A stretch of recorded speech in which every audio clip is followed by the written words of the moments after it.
My name Edmond Yakani, Executive Director of CEPO. I would like to take this opportunity to pay condolence to the families and friends of those who have lost their lives in the recent heavy floods in some parts of Unity State.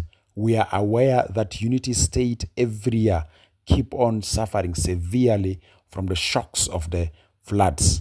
And unfortunately, this time the floods is coming at a moment where the country is heavily engaged in political instability in some parts of the country. I would like this opportunity to appeal to our leaders and specifically the National Ministry of Humanitarian Affairs and Disaster Management, which is always proactive in preparing response to the shocks of the floods. But this time round, it requires financial and political support of the leadership of the country to rescue the lives of those citizens who are facing the shocks of heavy floods across the country.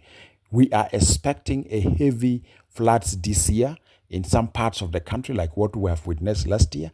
But normally our citizens pay a heavy price because the state or the government is not proactively prepared to prevent the impact of the shocks of the floods on our people. And now we have seen already have started in some parts of Unity State, and this really require a quick and proper and adequate response of the state. Then development partners will add their support when the government respond effectively.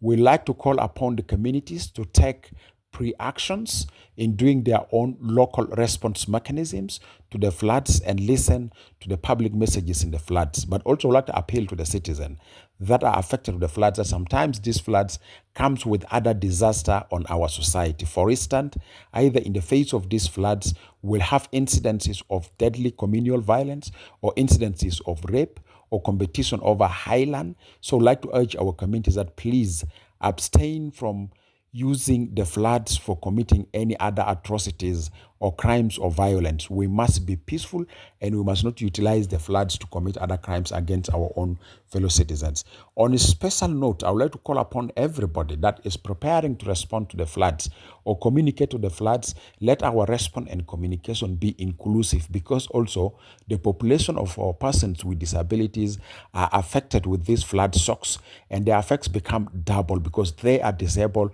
Nobody's providing with accurate information, and sometimes in terms of response, we don't consider them as a priority. Therefore, I'm appealing for everybody, being a state government, being a national government, being in humanitarian agencies, being in media houses, whatever we're doing as a response to the situation of floods in any part of the country, it must be inclusive in nature, in a manner that also put the protection and safety of persons with disabilities on the top priority. Thank you very much.